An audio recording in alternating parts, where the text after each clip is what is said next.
નમસ્કાર મિત્રો, આપ સૌનું સ્વાગત છે. સામાજિક વિજ્ઞાન એક બહુ સરળ અને સહજ વિષય છે. આપણે એને હવેથી નવી રીતે ભણવાના છીએ અને આ વિષયને માણવાના છીએ. ખરેખર આ વિષય માણવા જેવો છે. આજે આપણે એક નવું પ્રકરણ શરૂ કરવા જનાર છે અને આ પ્રકરણ મારી ગેરંટી છે કે 3 વખત આ વિડીયો તમે ધ્યાનથી જોશો, એને સાંભળશો, એના પ્રશ્નોના ઉત્તર આપશો એટલે આ પ્રકરણમાં ભણાવેલો જે પણ ટોપિક છે એ તમને પૂરેપૂરો યાદ રહી જશે અને પરીક્ષા સુધી તમે એ ક્યારેય ભૂલી નહીં શકો. Thank you very much.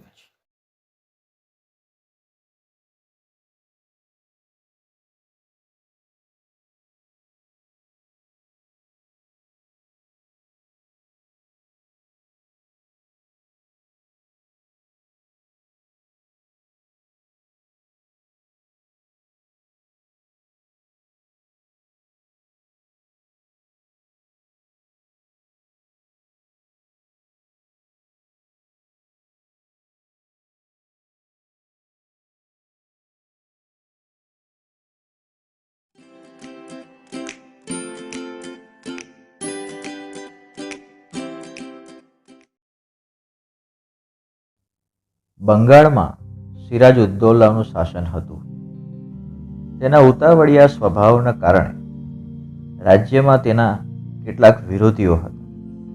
આ સમયમાં બ્રિટિશ ઈસ્ટ ઇન્ડિયા કંપનીએ નવાબની પરવાનગી લીધા વિના કોલકાતામાં રક્ષણના બહાને વેપારી કોઠીને ફરતે કિલ્લેબંધી કરી, પરંતુ નવાબ સિરાજઉદ્દૌલાએ કિલ્લેબંધીને તોડી પાડી.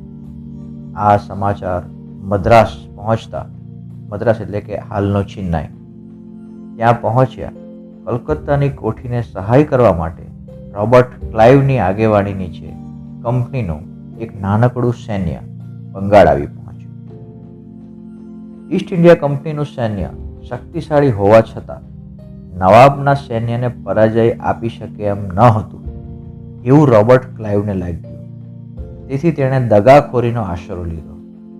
નવાબને પરાજય આપવા માટે તેણે એક ષડયંત્ર ઘડી કાઢ્યું, જેમાં તેણે સેનાપતિ મીરજાફર અને શેઠ અમીચંદને પોતાના કાવતરામાં સામેલ કર્યા અને કંપનીએ નવાબ કનડગત કરે છે, હેરાન કરે છે એવા બહાના હેઠળ પ્લાસી નામના ગામ પાસેનું એક મોટું મેદાન છે ત્યાં યુદ્ધ જાહેર કર્યું. વિદ્યાર્થી મિત્રો, જાણવા જેવી બાબત એ છે કે પ્લાસીનું યુદ્ધ એ પશ્ચિમ બંગાળમાં મુર્શિદાબાદ નામનું આ જે શહેર આવેલું છે ત્યાંથી આશરે 38 કિલોમીટરના અંતરે છે અને આ યુદ્ધ 23મી જૂન 1757ના રોજ લડાયું હતું. પૂર્વ યોજના અનુસાર મીરજાફર યુદ્ધમાં નિષ્ફળ રહ્યો, નિષ્ક્રિય રહ્યો, એટલે સિરાજઉદ્દૌલા હારી ગયો. ક્લાઇવના કાવતરાથી પ્લાસીનું યુદ્ધ માત્ર અડધા દિવસમાં જ પૂરું થઈ ગયું.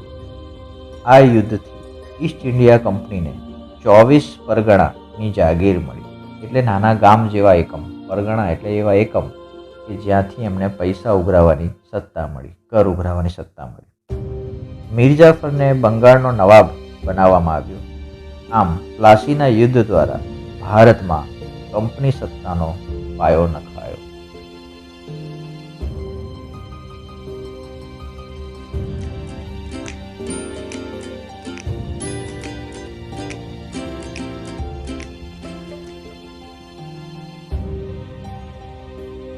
અંગ્રેજોએ મીરજાફરને બંગાળનો નવાબ બનાવી તેની પાસે જુદા જુદા બહાના હેઠળ પુષ્કળ ધન મેળવ્યું અને વધુ અધિકારો મેળવવાની લાલચમાં ઈસ્ટ ઇન્ડિયા કંપનીએ મીરજાફરને ખસેડીને મીર કાસિમને બંગાળનો નવાબ બનાવ્યો. કંપની માટે મીર કાસિમ તો મીરજાફર કરતાં પણ વધુ મહત્વકાંક્ષી સાબિત થયો. તેથી મીર કાસિમનો કંપનીને ડર લાગ્યો અને ફરીથી તેને ઉથલાવીને મીરજાફરને જ બંગાળનો નવાબ બનાવ્યો. મીર કાસિમ અવધ બાજુમાં જે આવેલું હતું એક મોટું સામ્રાજ્ય અવધ, એના નવાબના શરણે ગયો. આ સમયે અવધમાં મુગલ બાદશાહ શાહ આલમ આવ્યો હતો. આથી ત્રણેય સંયુક્ત સેનાએ કંપનીનો સામનો કરવાનો નિર્ણય લીધો અને કંપની સામે યુદ્ધ જાહેર કર્યું. બક્સર મુકામે સંયુક્ત સેનાની સામે ઈસ્ટ ઇન્ડિયા કંપનીએ યુદ્ધ કર્યું. તારીખ હતી 22 ઓક્ટોબર 1764, જેમાં સંયુક્ત સેનાનો પરાજય થતાં કંપનીને બંગાળ, બિહાર અને ઓરિસ્સાની દીવાની સત્તાઓ મળી.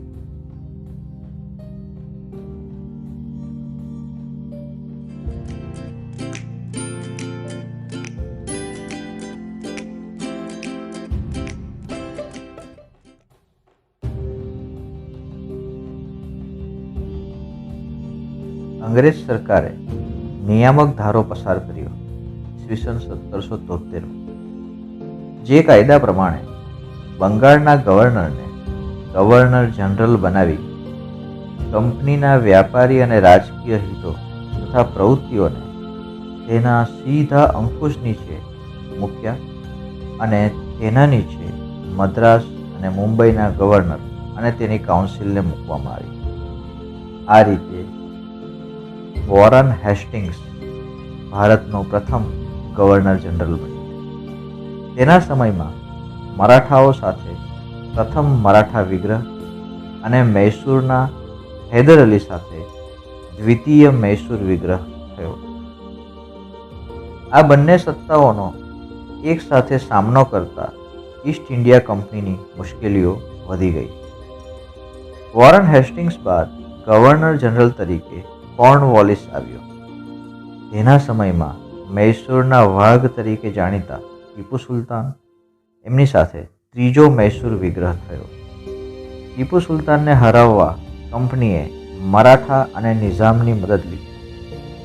ત્રણેય સંયુક્ત સેના સામે ટીપુ સુલતાનની હાર થઈ અને તેને સંધિ સ્વીકારવાની ફરજ પડી. કોર્નવોલિસ બાદ સર જ્હોન શોર ગવર્નર જનરલ બન્યો. તેણે અપનાવેલી તટસ્થતાની નીતિને કારણે ઈસ્ટ ઇન્ડિયા કંપનીની પ્રતિષ્ઠા એક બાજુ ઘટી તો બીજી બાજુ મરાઠાઓ વધુ શક્તિશાળી બન્યા. આથી જ્હોન શોર પછી આવેલા ગવર્નર જનરલ વેલેસ્લીને માથે કંપનીને ભારતમાં સર્વોપરી બનાવવાની જવાબદારી આવી. આ માટે વેલેસ્લીએ એક સરસ મજાની યોજના દાખલ કરી, જેને આપણે સહાયકારી યોજના તરીકે ઓળખીએ. સહાયકારી યોજનાની શરતો કંઈક આ પ્રમાણે હતી. આ એક લલચામણી જાહેરાત હતી, જેને કારણે અનેક રાજાઓ એની માયાજાળમાં ફસાઈ ગયા. એની શરતો એમ હતી કે કંપની સરકાર તાલીમ પામેલું સૈન્ય યોજના સ્વીકારનાર રાજ્યને આપશે. એટલે કે જે રાજાને યુદ્ધ કરવું હોય તેમને ભાડેથી અંગ્રેજો પોતાનું સૈન્ય આપશે, જે તાલીમબદ્ધ છે, જે શસ્ત્રો ચલાવતા એમને આવડે છે, એવું સરસ મજાનું શિસ્તબદ્ધ સૈન્ય કોઈ પણ રાજા પોતે ભાડે લઈ શકશે. એટલે બાકીના રાજાઓ માટે આ લોભામણું હતું કે ચાલો આપણને ક્યારેય પણ યુદ્ધ કરવું હોય તો સૈન્ય હવે ભાડેથી પણ મળે છે. આ સૈન્ય રાજ્યના આંતરિક અને બાહ્ય આક્રમણથી રાજ્યનું રક્ષણ કરશે.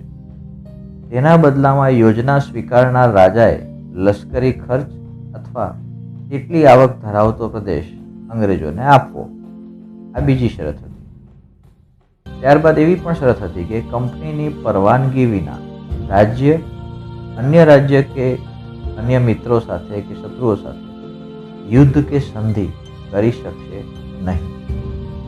એટલે કોઈ પણ રાજાએ આમાં જોડાયા પછી જો યુદ્ધ કરવું હોય કે સંધિ કરવી હોય તો અંગ્રેજોની સહમતિ લેવી પડે અને રાજ્યના દરબારમાં એક અંગ્રેજ પ્રતિનિધિ ફરજિયાત રાખવો અને અન્ય કોઈ વિદેશીને પોતાના રાજ્યમાં નોકરીએ રાખવો નહીં. આવી એની શરતો હતી.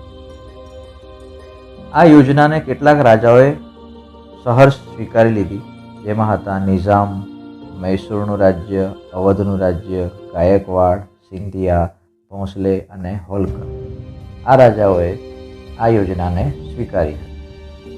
આ યોજના એક મીઠા ઝેર સમાન હતી. આ યોજનાનો અમલ કરીને વેલેસ્લીએ ઘણા પ્રદેશો ઈસ્ટ ઇન્ડિયા કંપનીમાં જોડી દીધા. ગવર્નર જનરલ વેલેસ્લીએ ટીપુ સુલતાનને પણ સહાયકારી યોજના સ્વીકારવા જણાવ્યું. તેણે તેનો ઇનકાર કર્યો. એનો ઇનકાર થતાં કંપનીએ એટલે કે અંગ્રેજોએ નિઝામનો સાથ મેળવીને મૈસૂર ઉપર આક્રમણ કર્યું, જે ચોથા મૈસૂર વિગ્રહ તરીકે ઓળખાય છે. અને આ લડાઈમાં ટીપુ સુલતાન અંગ્રેજો સામે લડતા લડતા મૃત્યુ પામ્યો. વેલેસ્લી બાદ ભારતમાં ગવર્નર જનરલ તરીકે હેસ્ટિંગ્સ આવ્યો. તેણે નેપાળ સાથે યુદ્ધ કરીને ગુરખાઓને લશ્કરમાં સામેલ કર્યા. ભિંડારાઓ સાથે યુદ્ધ કરીને તેમને અંકુશમાં લીધા. ત્રીજો મરાઠા વિગ્રહ કરીને કંપનીની સર્વોપરિતા સ્થાપી દીધી. વિલિયમ બેન્ટિંગ ભારતમાં અગાઉના ગવર્નર જનરલની સરખામણીમાં ઉદાર ગવર્નર જનરલ તરીકે ઓળખાય. અગાઉના ગવર્નર જનરલોએ અપનાવેલી સામ્રાજ્યવાદી નીતિથી રાજ્યોમાં જે અસંતોષ ઊભો થયો હતો તે અસંતોષમાંથી એકતા ઊભી ન થાય તે માટે તેણે ઉદારમતવાદી કાર્યો પણ કર્યા. ભારતના ગવર્નર જનરલ તરીકે 1848માં ડેલહાઉસી આવ્યો. તે ઉગ્ર સામ્રાજ્યવાદી માનસ ધરાવતો હતો.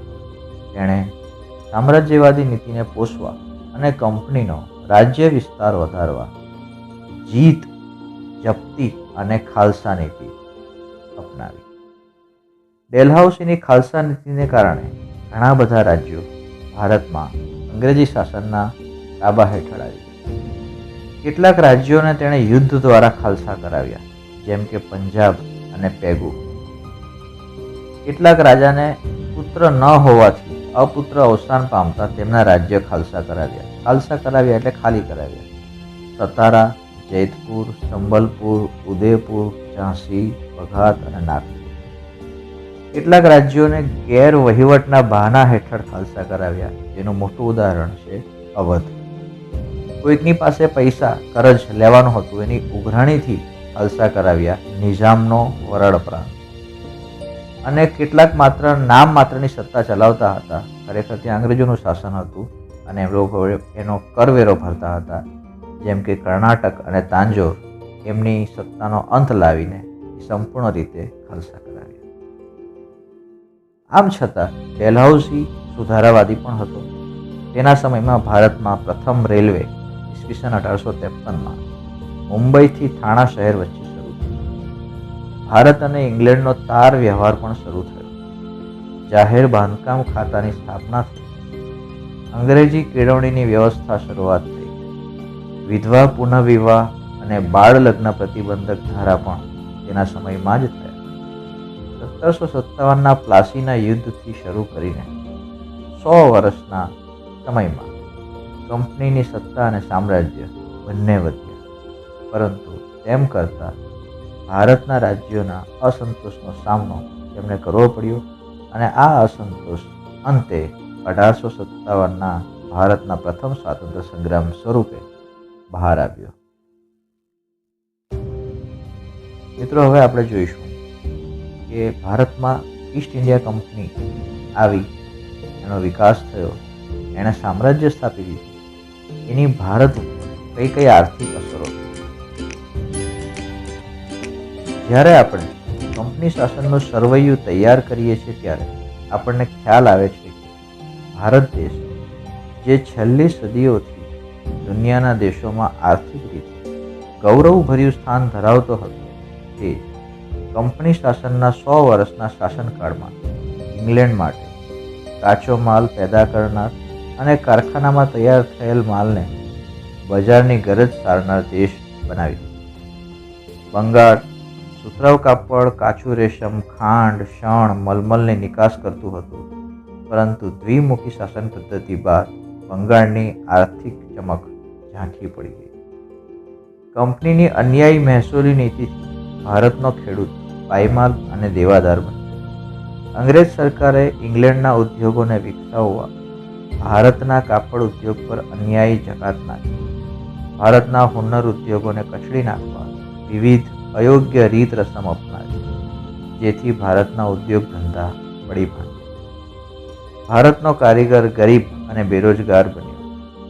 કંપનીના વ્યાપારીઓ ખાનગી વ્યાપાર કરી બંગાળાના કારીગરો પાસે ટૂંકી મુદતમાં ચોક્કસ જથ્થામાં કાપડ વણીને પૂરું પાડવાનો કોન્ટ્રાક્ટ લખાવી દે અને જો કારીગર ઇનકાર કરે તો તેને ફટકા મારવાની કે જેલની સજા થતી.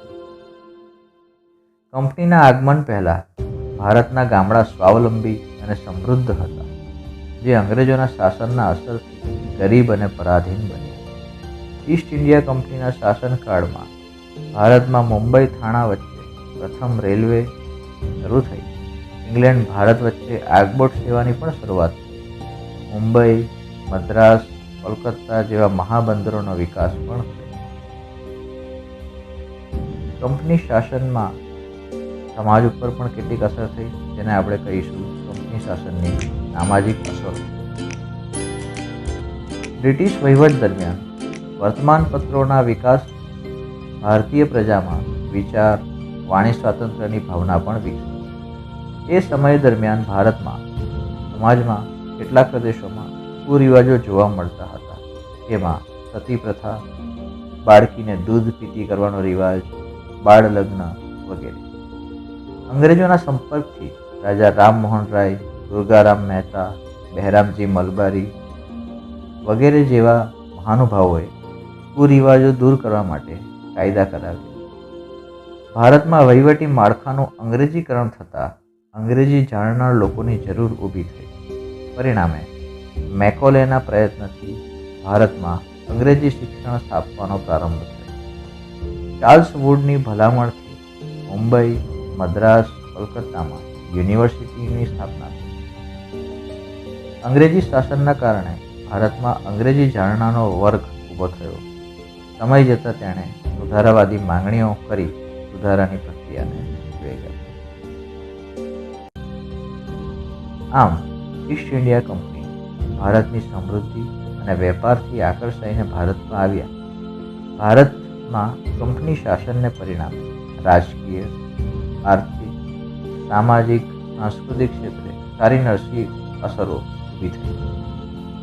કંપનીએ ભારતના ભોગે ઇંગ્લેન્ડને સમૃદ્ધ કરવાની નીતિ અપનાવી અને ભારતમાં આવી પોતાના લાભ માટે જે વ્યવસ્થામાં સંસ્થાગત સુધારા કર્યા તેનાથી ભારતને પણ પરોક્ષ રીતે લાભ.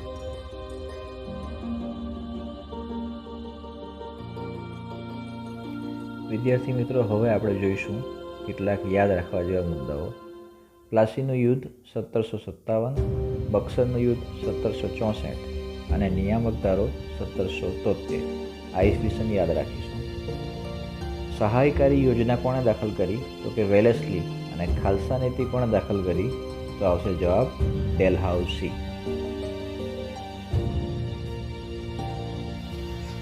ઓકે મિત્રો, અહીં આપણે આ એક ટોપિકને પૂર્ણ કરીએ છીએ. આ એક વિભાગ અહીં પૂર્ણ થાય છે. હવે આટલું જાણ્યા પછી, આટલું સમજ્યા પછી કેટલાક પ્રશ્નો છે જેના જવાબ તમે આપી શકો છો, તો તમે આ વિડીયોને બરાબર ધ્યાનથી જોયો છે. અને જો આ સવાલના જવાબ આપવામાં તમને હજી પણ અનુકૂળતા નથી, તો ફરીથી આ વિડીયો વારંવાર જોશો એટલે આ પૂરેપૂરો ટોપિક તમને સમજાઈ જશે.